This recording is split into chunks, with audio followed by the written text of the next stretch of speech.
crowd in wartime is within our reach. We can all have comrades.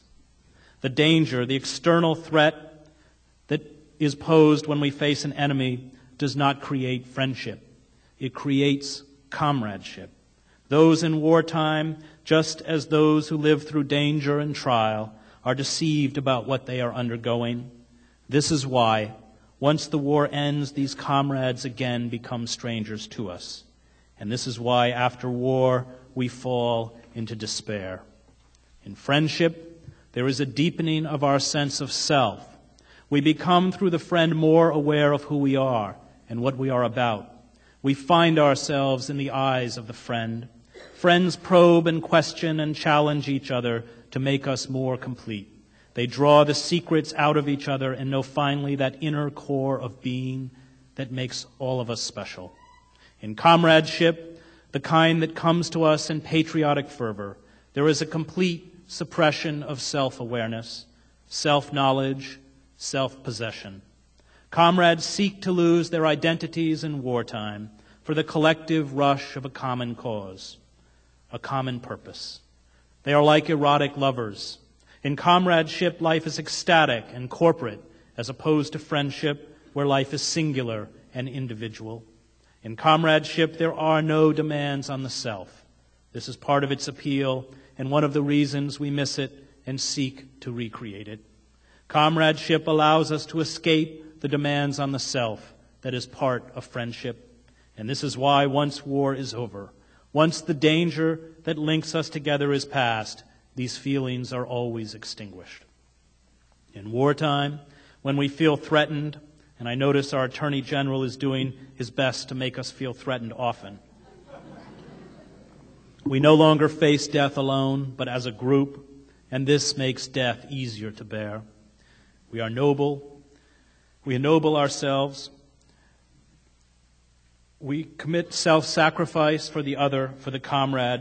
In short, we begin to worship death, and this is what the God of war demands from us. Think finally of what it means to die for a friend. It is deliberate and painful. There is no ecstasy. For friends, dying is hard and bitter. The dialogue they have and cherish will perhaps never be recreated. Friends do not, the way comrades do, love death and sacrifice. To friends, the prospect of death is frightening. And this is why friendship, or let me say love, is the most potent enemy of war.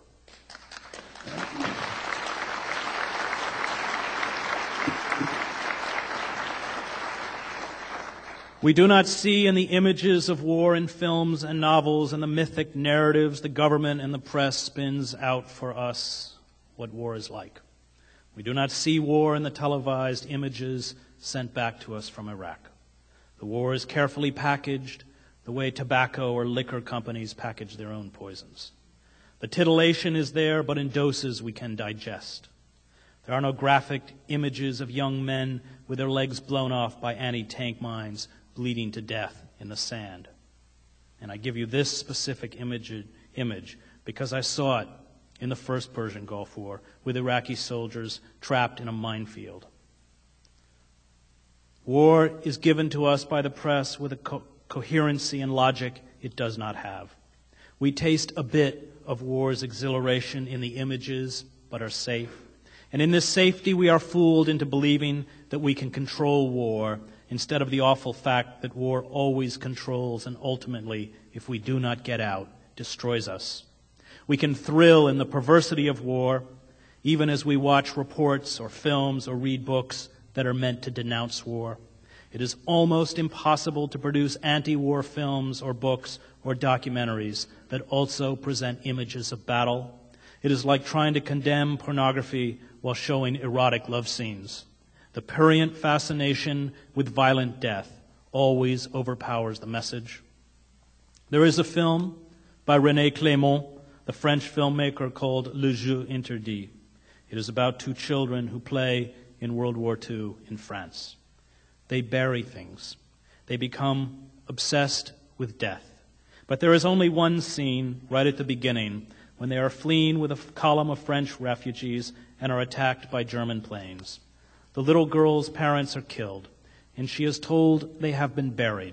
She thinks repeatedly of her mother and father under the earth. The boy and orphan girl are shown in a village. All they do is bury dolls, dead bugs, animals, until they have to create corpses to bury.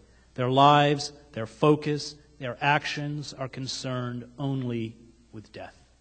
This is one of the best insights into the brutalizing effect of war, what it does to culture, to children, and to civilization. Death is inherent to war.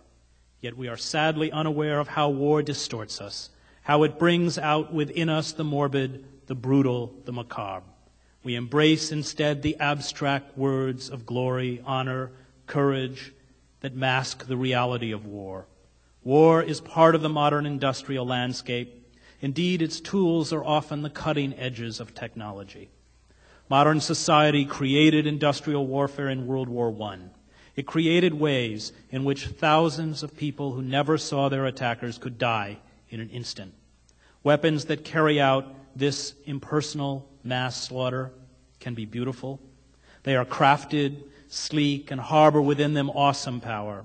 The machines of war, the planes, the tanks, the heavy machine guns, the huge, hulking howitzers and helicopters are pieces of art. I have seen them at work. They are angels of death streaking through the sky.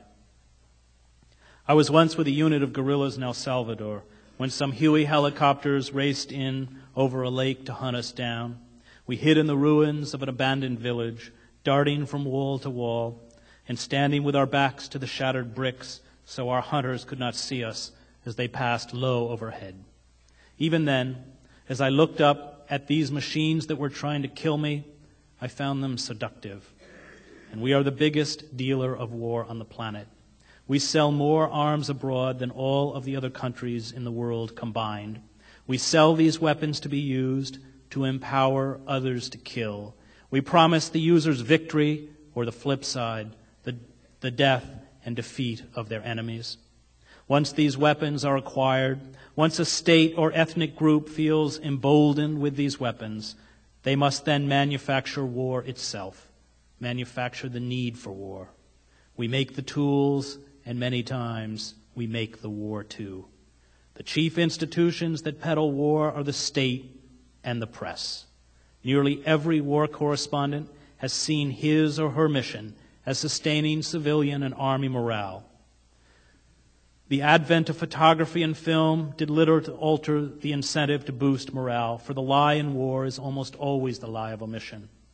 The blunders and senseless slaughter by our generals, the ruthless murder of prisoners and innocents, and the horror of wounds are rarely disclosed, at least during a mythic war, to the public. Only when the myth is punctured, as it was in Vietnam, does the media begin to report in a sensory rather than a mythic manner. But it simply reacts to a public that has changed its perception of war. Newspaper and television station owners have always found that mythic war reporting sells papers and boosts ratings.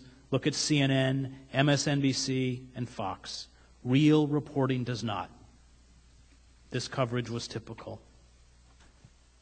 In the First Persian Gulf War, the international press administered a restrictive pool system on behalf of the military, one that saw a handful of reporters escorted by officers among the troops.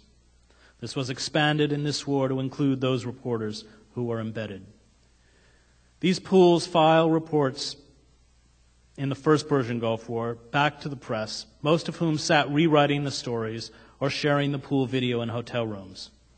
In the management of that war, as well as this one, the press parroted back to you lie after lie after lie. Think back, for those who remember, what images you were fed during the First Persian Gulf War. From the coverage, you would believe that we used precision-guided weapons to hit specific targets, take out planes and Iraqi Scud missiles.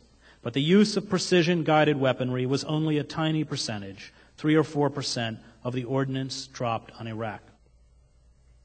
You're listening to Chris Hedges on War as an Addiction. This is Alternative Radio. You can order copies of this program by calling the following toll-free number, 1-800-444-19